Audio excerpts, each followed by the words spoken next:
तो एक मिस्टर आदित्य है, इनके माइंड में आया लाभ कमाना, अर्निंग प्रॉफिट के लिए। तो मिस्टर आदित्य लाभ कमाने के लिए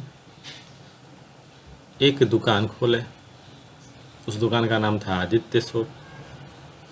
जैसे ही मिस्टर आदित्य एक दुकान खोले तो उस बिजनेस के एंगल से मिस्टर आदित्य को कहा जाएगा ऑनर और proprietor of the Aditya shop, यानी कि आदित्य शॉप का मिस्टर आदित्य मालिक है। इस आदित्य शॉप में क्या होगा? तो purchase of goods and sale of goods, यानी किसी भी वस्तु का क्रय और उसी वस्तु का बिक्री। अगर परचेज ऑफ गुड्स और सेल ऑफ गुड्स में से कोई भी एक काम नहीं किया जा रहा है तो आदित्य शॉप को बिजनेस नहीं कह सकते हैं। बिजनेस या ट्रेड हम लोग उसी सिचुएशन में बोलेंगे जब परचेज ऑफ गुड्स और सेल ऑफ गुड्स उस ऑर्गेनाइजेशन में हो रहा होगा। अब बिजनेस बुक में क्या मिस्टर आदित्य के लिए आदित्य अकाउंट खोला जा सकता है? तो नो, नहीं खोला जा सकता है। क्यों? क्योंकि मिस्टर आदित्य उसी बिजनेस के ओनर हैं। लेकिन मिस्टर आदित्य अकाउंट उस बिजनेस बुक में खोला भी जा सकता है, लेकिन उसका मीनिंग बदल जाएगा। अगर बिजनेस बुक में आदित्य अकाउंट खोला गया है तो इसका अर्थ ये होगा कि उस बिजनेस में आदित्य ओनर नहीं है, बल्कि या तो कस्टमर है या तो सप्लायर है, यानी कि या तो वो ग्राहक है उस बिजनेस का, नहीं तो वो माल का आपूर्ति करता है। ओके, लेकिन यहाँ पर तो हम देख रहे हैं कि मिस्टर आदित्य ओनर है, इसलिए बिजनेस बुक में आदित्य अकाउंट नहीं लिखा जाएगा, बल्कि आदित्य अकाउंट के जगह पर क्या हम लोग लिख सकते हैं? तो कैपिटल अकाउंट और ड्रॉविंग्स अकाउंट। ओके,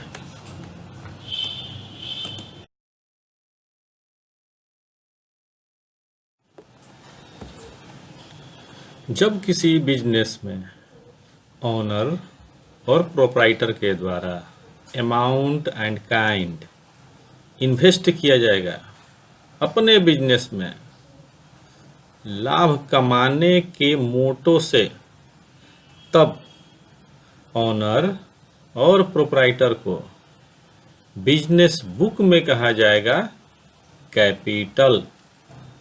यानी कि जब ओनर अपने बिजनेस में अमाउंट और कोई काइंड यानी कि धन या कोई वस्तु अपने ही बिजनेस में लाभ कमाने के उद्देश्य से जब लगाता है, तब ओनर को ही बिजनेस बुक में कैपिटल से रिप्रेजेंट किया जाता है।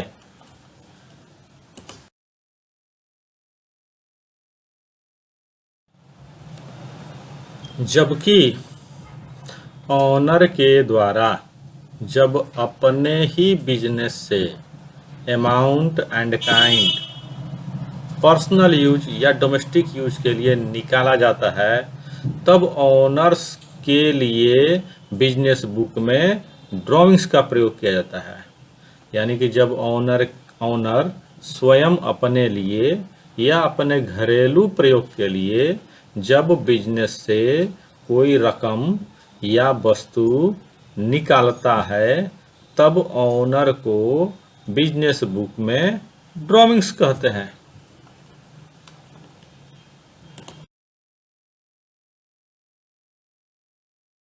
Definition of capital and drawings.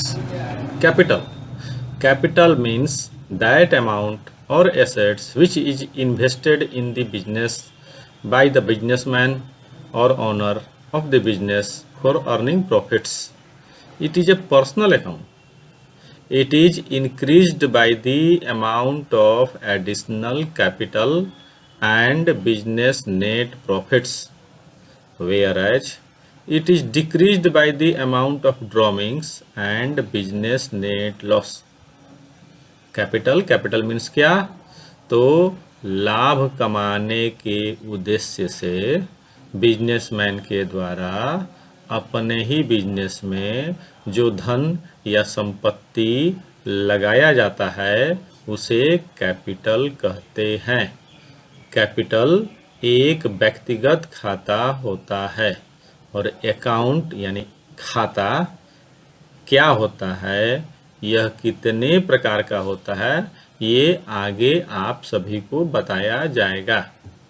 तो कैपिटल में वृद्धि कैसे होता है? तो it is increased by the amount of additional capital and business net profits. तो कैपिटल अकाउंट एडिशनल कैपिटल से और बिजनेस नेट प्रॉफिट के कारण बढ़ता है, जबकि वेयरएज लिखा हुआ है, जबकि it is decreased by the amount of drawings and business net loss. जबकि कैपिटल की अमाउंट में कमी कैसे होता है? तो ड्रॉइंग्स करने के कारण और बिजनेस नेट लॉस के कारण। Drawings is the amount of cash और value of goods, assets etc. withdrawn from the business by the owner for the personal or domestic use of the owner. It is a personal account. तो drawings क्या है? तो owner के द्वारा खुद अपने ही business से पर्सनल यूज के लिए या डोमेस्टिक यूज के लिए जब धन, माल या संपत्ति यानी कैश, गुड्स और एसेट्स निकाला जाता है, विथड्रॉन किया जाता है, निकाला जाता है, तो उसे ड्रॉइंग्स कहते हैं। और ड्रॉइंग्स भी एक पर्सनल अकाउंट होता है, यानी कि व्यक्तिगत खाता होता है।